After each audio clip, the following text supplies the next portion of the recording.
My dad raised his glass at my wedding and said loud enough for everyone to hear, "You're making a mistake marrying a poor man." The music cut mid-note. I could hear my own pulse louder than the applause that never came. Guests shifted in their seats, pretending to smile. My husband's hand trembled, but he didn't let go. I stood there, the daughter who'd just been disowned, in a white dress. Everyone thought that was the most humiliating day of my life. They were wrong. Because my father didn't stop there, he kept talking about money, about marriage. And minutes later, he would wish he'd never said a single word. I grew up in a house where silence was louder than love. Dad's shoes clicking across the hardwood floor meant the day was over. Mom's perfume lavender and something sharp floated in the air long after she passed by, pretending not to hear him raise his voice. On the surface, we were the perfect suburban family. Dad owned a small accounting firm. Mom volunteered at church. My little sister Emily had a laugh that could make the neighbors smile. And then there was me, Sophia, the daughter who colored outside the lines. Dad wanted me to marry up. He used to say it like a prayer he repeated before dinner. "Love is nice, but stability keeps you fed." I'd nod, pretending to agree while sketching designs for houses I'd never live in. I was an interior designer back then, freelancing for small clients who paid late but thanked me with coffee. To Dad, that meant failure wrapped in polite words. The first time I introduced him to Ethan, I knew he'd already decided. Ethan shook his hand, smiled, and said, "Nice to meet you, sir." Dad's eyes flicked to Ethan's shoes, worn leather, and his smile froze. Later that night, Mom called me. "He's just worried, honey," she said softly, as if her voice could pad the sharp edges of his judgment. Ethan wasn't rich. He worked as a junior software engineer, saving every cent for a future he believed in. But he was kind, and kind was a currency my family had long stopped trading in. He'd bring me takeout when I worked late leave notes on my laptop. "You're the most creative person I know." We built a life out of secondhand furniture and first-rate love. But every family dinner turned into a quiet battlefield. Dad would ask, "So when's he planning to get a real job?" Or, "You sure you want to raise kids in a rented apartment?" Ethan would squeeze my knee under the table, his silent way of saying, "Don't let him win." The night before the wedding, Dad offered me an envelope. Inside were 2 checks, one for me, one for Emily. "In case you change your mind," he said. I stared at him, at the man who measured love in dollars. "You can keep it," I said quietly. "I already made my choice." He sighed like he was watching a car crash he couldn't stop. And maybe that's why when he stood at my wedding glass, raised his pride, couldn't keep quiet. After the wedding, there was a silence that lasted months.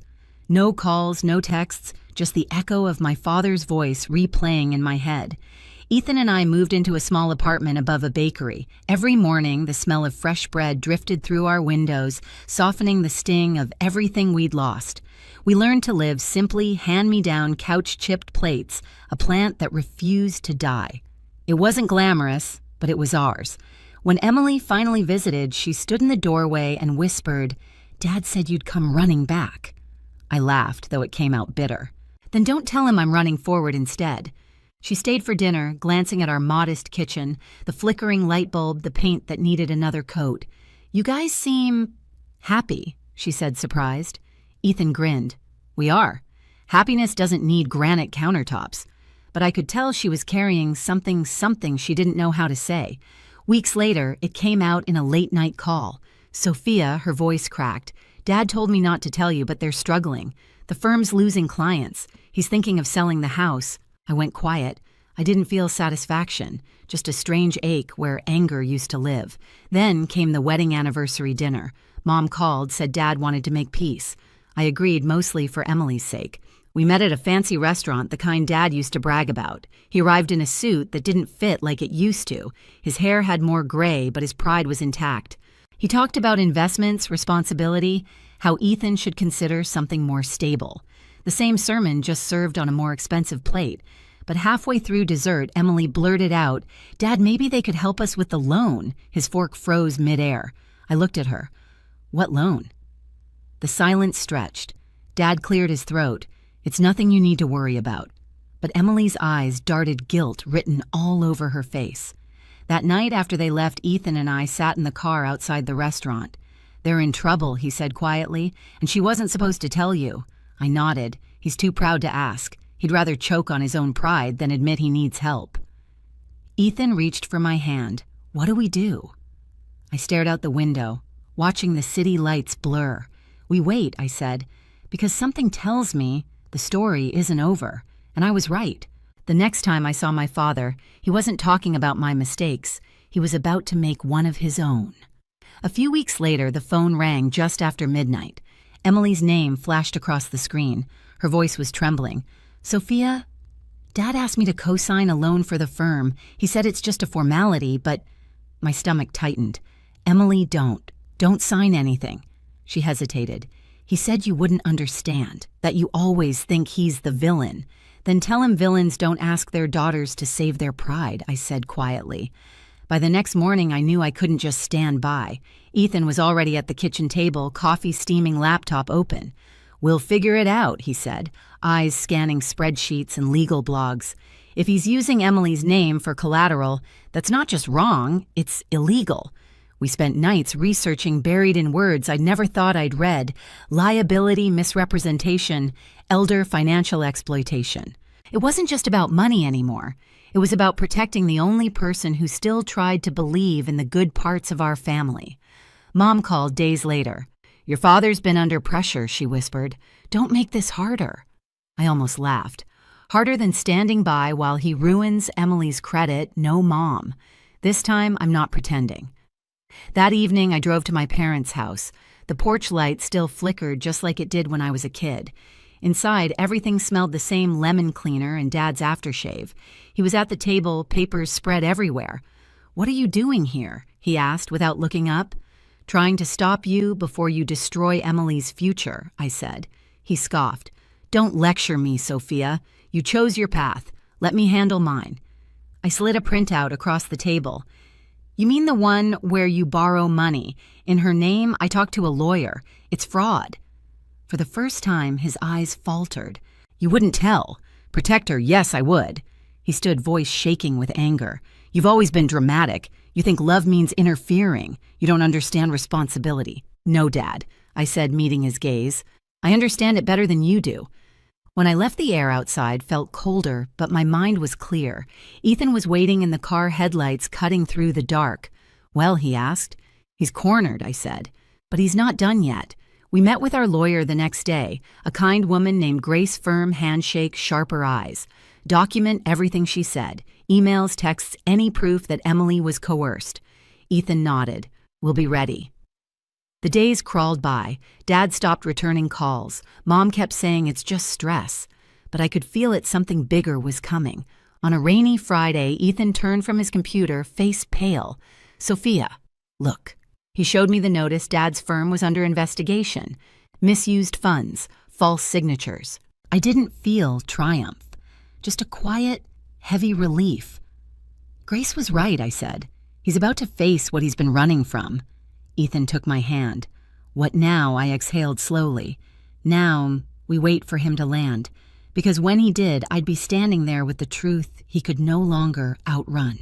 The day everything came crashing down started with a call from my mother. Her voice was barely above a whisper. They're coming for him, Sophia. I froze, the sound of my coffee dripping in the background. Who's coming? The investigators. Someone tipped them off. They're at his office right now. For a long second, I didn't move. Then I said, good. Ethan looked up from his laptop. I must have sounded cold, but inside I was shaking. It wasn't satisfaction. It was years of fear finally collapsing into silence. We drove to the firm parking across the street. Rain tapped against the windshield in steady rhythm. Through the glass, I saw them, 2 officers in dark coats, one man in a gray suit with a clipboard. My father stood by the door, trying to look composed. He wasn't succeeding. Do we go in? Ethan asked. Not yet, I said. He needs to face it first. For years, he'd told me I didn't understand responsibility. But standing there, soaked in the rain, I realized he was the one who never did. Hours later, Mom called again. He's being questioned. They say someone used false signatures for loan applications. He swears it wasn't him. It was, I said quietly, and he knows it. That night, when the news broke publicly, the headline flashed across every local feed: Miller Accounting under investigation for fraudulent loan filings. Emily called me crying. What's going to happen to him? I wanted to tell her he'd be okay, but lies were part of what broke us. He'll have to face it, I said instead, but he's not alone. I'll be there. The following Monday, Grace, our lawyer, called. They're allowing voluntary cooperation. If he admits what happened, they'll consider leniency. He needs representation immediately. I said, he'll never ask. Then you'll have to show up before pride buries him. So we did. Ethan and I drove to the courthouse the next morning. The sky was bright, painfully clear, as if mocking how heavy everything felt. Inside, Dad was seated at a long table with stacks of files beside him. His eyes met mine for the first time in months. I expected anger. I saw fear. "Sophia," he said slowly, "why are you here? To make sure you don't drag Emily down with you." He swallowed, jaw tightening. "They said someone forged documents. They think it was me." "It was you," I said, "and if you don't tell the truth, they'll charge her too. Her name's on the forms." His eyes darted to the floor. "I just wanted to keep the business alive, for the family." "By using your daughter's credit, by lying," my voice cracked. "That's not for the family, that's for your ego." Ethan stepped forward, calm but firm. "Mr. Miller, this is the part where you stop talking and start listening. The investigators already have the evidence. The only question is whether you'll take responsibility or let Emily take the fall." For a long moment, no one breathed. Then my father sagged back in his chair as if the air had been knocked out of him. "I never wanted to hurt her," he whispered. "Then prove it," I said. "Tell them the truth." Grace leaned forward. "Mr. Miller, I can negotiate terms if you cooperate. It's your best chance." He nodded slowly. "Fine. I'll tell them everything." The hearing was quiet, clinical, like watching a stranger dismantle my childhood piece by piece. Dad admitted the false signatures, the loans, the misused funds. I sat beside Emily, her hand trembling in mine. Mom was in the back, crying silently. When the judge finally spoke, his words felt both heavy and merciful. "Mr. Miller, you violated trust, not only of your clients, but of your own family. However, your cooperation is noted. You will pay restitution and serve probation." It was over. But it didn't feel over. Outside the courthouse, reporters waited, cameras clicked. My father shielded his face, but when one of them shouted, "Mr. Miller, how does it feel to lose everything?" he stopped walking. He turned to me. His eyes were glassy, his voice low. "You must be happy now." I shook my head. "No, Dad. I'm just relieved you finally told the truth." He looked at me for a long time as if searching for the daughter he used to control. And then to my surprise, he whispered, "I'm sorry." Not loud enough for the cameras, just for me. Weeks passed. The noise faded. Emily's name was cleared and she went back to school. Mom called more often, her tone softer, almost tentative. "Your father's been quiet," she said one night. "He's selling what's left of the firm." I didn't say anything. Some endings don't need commentary. Then one afternoon there was a knock at our apartment door. When I opened it, my father stood there holding a small wooden box. His suit was gone. He wore jeans and an old sweater, the kind he used to wear on weekends, before life turned into numbers and deals. "I wanted you to have this," he said. Inside the box was his old pocket watch, the one he'd never let me touch as a kid. "It was my father's," he said. "He gave it to me when I opened the firm." I traced the engraved initials with my thumb. "Why are you giving it to me?" "Because you were right," he said. "You built something honest. I tore mine apart." For the first time in my life, I saw tears in his eyes. Not the kind that begged for forgiveness, but the kind that meant he finally understood the cost of his pride. He turned to leave, but I stopped him. "Dad." He looked back, waiting. "You said I made a mistake marrying Ethan." He sighed. "I remember." I smiled faintly. "Turns out he saved this family more than you ever did." He nodded, shoulders heavy, and walked away. That evening, Ethan found me sitting by the window, the pocket watch ticking softly in my hand. "Are you okay?" he asked. "Yeah," I said. "It's strange. I spent years wanting him to apologize, and now that he has, it doesn't hurt anymore." Ethan smiled gently. "Maybe that's what healing sounds like." The watch clicked again, steady, rhythmic, alive. I realized it wasn't just a reminder of time lost, but time reclaimed, because for the first time in years, I didn't feel small or invisible. I felt free. A few months later, life felt different, quieter, lighter. The kind of quiet that doesn't suffocate, it heals. Emily moved into a new apartment near campus. She still called every Sunday, usually laughing about how she was learning to cook something that didn't come from a box. Mom visited once a week, sometimes with cookies, sometimes just to sit and talk. For the first time in years, her eyes didn't look like she was hiding someone else's pain. Dad kept his distance. He sold the firm, paid what he owed, and started working part-time doing small business bookkeeping. "It's humbling," he'd told Emily once. I wasn't sure if that was regret or growth, but maybe it didn't matter. Ethan and I built our own firm, small but honest.